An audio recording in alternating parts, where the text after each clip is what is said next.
And away we go already, the open women's singles event, and we've got Amy Robson from New Zealand on the left of our picture and Mary Kaleta from the US on the right.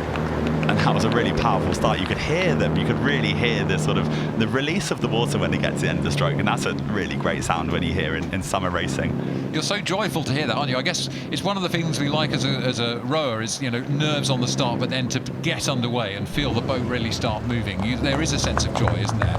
Really, even Stephen, so far as they come up to our catamaran and onto the boom section of the course, the danger zone is over. They're neatly in the right line here, and away we go. Let's just see what are you seeing here, nearest to the picture in the yellow boat. Well, what I'm seeing is that the water looks turbulent, and to someone that might not watch rowing so much, that might look calm, but if you're inside these very narrow looking boats, it is really difficult. Absolutely. So that's Mary Kaleta, 38 years old. These are both lightweight women, and Mary Kaleta just trying to get from the start pace, the blistering pace of the start, into a rhythm. But as you say, the water does look rather bouncy. You can see our cat is bouncing up and down as the scullers are bouncing up and down as well. There's more and more boats through the week, creating weight for our competitors. It's an outdoor sport, and you have to take the conditions you get.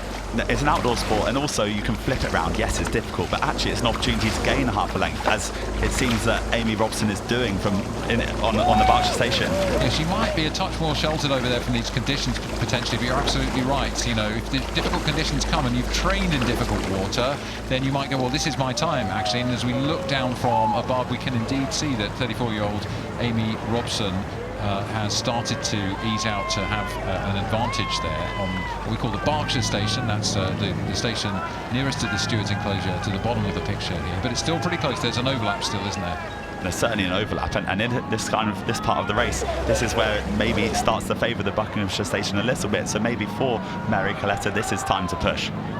Yeah, it's fascinating actually. If you look at the records books through the years, we get pretty much equal wins on one side and the other, but it can vary if there's a lot of stream. These athletes are racing against the flow of the river, so they're racing upstream effectively here. Then you've got different wind conditions, so it can sometimes vary a little bit day by day, and regatta by regatta is what's going on. So we're looking now back, and you can see as they pass that signal how close they are. The 2 and the 1 in red just behind the umpire's launch, signifying the positions of those crews. And this is a real game of cat and mouse, I suppose. So the way I describe rowing and how it feels inside a race, and I say this a lot, is it's like you put your hand over a gas hob, you turn it on, and you just keep twisting it up and up and up, and you have to keep your hand there longer than everyone else, and that seems to be the case right now. Yeah, so here we are. Let's have a look at this sculling, and what do you think of the technique going down here there from the lightweight sculler here? It looks strong, it looks clean, it looks like she's making great shape around the finish there. You know, and on this bouncy water, you don't want to be getting your blades caught. You want to be able to just move nicely, and here we go, this is tight. We've got a race on our hands, haven't we? We've got the Kiwi and the Californian alongside each other as they come into the steward's enclosure, and actually the Kiwi, Amy Robson, has moved back, I think, into contention from almost having a break in the clear water between her and Mary Kaleta, so we've got a race on our hands. Yeah, so I met Mary Kaleta at Leander just after the qualifying races, and she was delighted to be here. She'd raced at Henley Women's, she was so excited. I think she'll be pumped to get through this if she can. Lots of racing in the US, but great that Mary's come over to race with us, and from halfway around the world, Amy Robson from New Zealand as well, and they are giving it everything, these two women. They're not looking across at each other, which is pretty professional, but how aware will they be of the other athlete in this race? I don't understand how they're not looking at each other, because I definitely would be. I think, you know, if they've been skilled and training in the single a lot, you get this spatial awareness and being able to use your peripheral vision to see, am I gaining, are they close?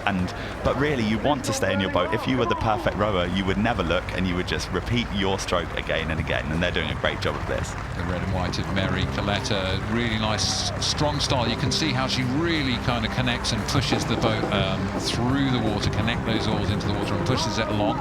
She looks like she's holding on to that lead now, actually really big attack.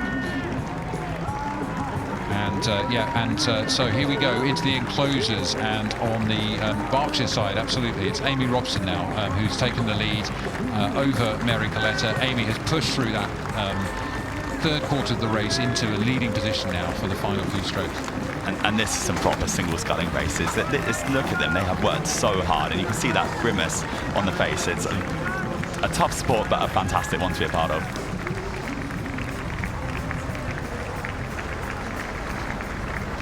So coming up to the line, it's the Princess Royal Challenge Cup for open women's scullers, and crossing the line first on the Berkshire station for New Zealand, it's Amy Robson, and just ahead of Mary Kaleta from California. Confirmation of that result there. Great respect for these two, battled it out all the way down the coast. And you can see from that picture there, they left it all out on the water. That was no